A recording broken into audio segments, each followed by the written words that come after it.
بسم اللہ الرحمن الرحیم۔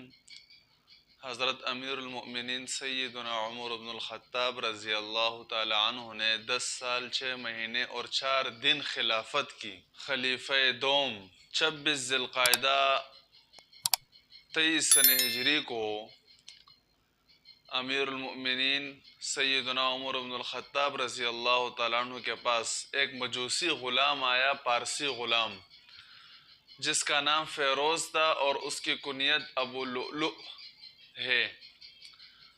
اس نے شکایت کی اپنے آقا کی۔ اس کا مالک مغیرہ بن شعبہ رضی اللہ تعالی عنہ صحابی تھے۔ تو اس غلام نے شکایت کی کہ اے امیر المؤمنین، میرے آقا اور میرے مالک نے مجھ پر بہت زیادہ ٹیکس لگایا ہے اور میں وہ ٹیکس ادا نہیں کر سکتا۔ تو حضرت عمر رضی اللہ تعالیٰ عنہ نے پوچھا کہ کتنا ٹیکس لگایا ہے؟ اس غلام نے کہا کہ 2 درہم روزانہ کے حساب سے مجھ سے وہ ٹیکس لیتا ہے۔ تو حضرت عمر رضی اللہ تعالیٰ عنہ نے پوچھا کہ آپ کیا کام کرتے ہیں؟ اس غلام نے کہا کہ میں حداد ہوں، لوہار کا کام کرتا ہوں۔ تو حضرت عمر رضی اللہ تعالیٰ عنہ نے فرمایا کہ لوہار کے کام کے حساب سے تو 2 درہم زیادہ نہیں ہے، بالکل صحیح ہے۔ اس پر اس غلام کو غصہ آیا اور نفرت کی ایک آگ اس کے دل میں بھڑک اٹھی، اس مجوسی کی۔ تو اس نے ایک خنجر تیار کیا۔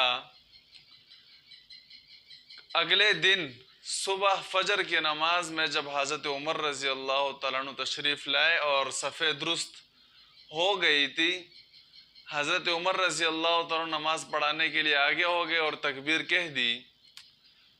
تو یہ غلام گات میں بیٹھا ہوا تھا، مجوسی انتظار میں تھا۔ موقع پا کر گات سے نکل گیا اور اچانک حملہ کیا حضرت عمر رضی اللہ تعالیٰ عنہ پر۔ نماز کی حالت میں 6 وار کیا اس نے، جس میں سے ایک وار وہ ناف کے نیچے لگا، جس سے پیٹ میں زخم پیدا ہوا اور خون بہنے لگا۔ حضرت عمر رضی اللہ تعالیٰ عنہ نے فوراً عبد الرحمن بن عوف رضی اللہ تعالیٰ عنہ کو آگے کیا اور خود وہیں لیٹ گئے۔ وہ غلام بھاگنے لگا، کچھ صحابہ اس کو پکڑنے لگے تو ان کو بھی زخمی کر دیا، لیکن پکڑا گیا۔ آخر کسی نے اس پر چادر ڈالی، تو جب چادر اس پر ڈالی اور اس کو پتہ چل گیا کہ میں تو ابھی گرفتار ہو گیا، تو اس نے اپنے آپ کو بھی ذبح کر دیا اور خودکشی کر لی۔ تو حضرت عمر رضی اللہ تعالیٰ عنہ کو نماز کے بعد جب گھر لایا گیا اور ایک حکیم اور طبیب بلایا گیا، حکیم نے حضرت عمر رضی اللہ تعالیٰ عنہ کو دودھ اور نبیذ پلایا۔ وہ دودھ اور نبیذ حضرت عمر رضی اللہ تعالیٰ عنہ کے زخم سے باہر نکلے۔ تو لوگوں کو اندازہ ہو گیا کہ یہ زخم بڑا خطرناک زخم ہے۔ حضرت عمر رضی اللہ تعالیٰ عنہ کو یہ پتہ چل گیا کہ یہ میرے آخری دن ہے۔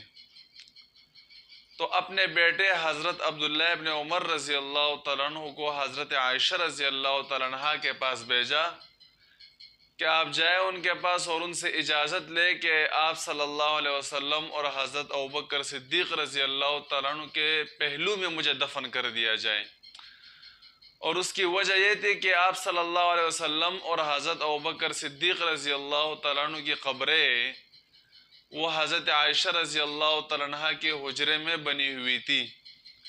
جب یہ پیغام حضرت عائشہ رضی اللہ تعالیٰ عنہ کو پہنچا تو وہ رو پڑی اور فرمایا کہ یہ جگہ تو میں نے اپنے لیے رکھی تھی کہ مجھے یہاں پر دفن کر دیا جائے، لیکن اب میں اس کو امیر المؤمنین کے لیے چھوڑ رہی ہوں کہ حضرت امیر المؤمنین عمر بن الخطاب رضی اللہ تعالیٰ عنہ کو اس میں دفن کر دیا جائے۔ تو صحابہ نے حضرت عمر رضی اللہ تعالیٰ عنہ کو کہا کہ آپ کوئی امیر منتخب فرما لے، خلیفہ متعین کر لے کہ آپ کے بعد پھر ہمیں اختلاف اور کشمکش کے شکار نہ ہو۔ تو حضرت عمر رضی اللہ تعالیٰ عنہ نے 6 بندوں کو منتخب فرمایا، جن میں حضرت علی رضی اللہ تعالیٰ عنہ، حضرت عثمان رضی اللہ تعالیٰ عنہ، حضرت زبیر رضی اللہ تعالیٰ عنہ اور حضرت طلحہ رضی اللہ تعالیٰ عنہ۔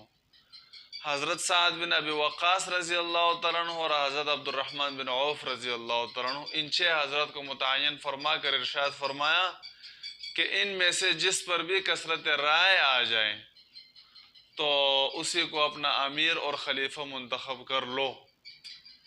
3 دن تک حضرت عمر رضی اللہ تعالیٰ عنہ نے اسی تکلیف اور زخم کی حالت میں گزارے، اور 1 محرم کو حضرت عمر رضی اللہ تعالیٰ عنہ شہید ہو گئے اور ظہر کے وقت ان کو دفن کر دیا گیا۔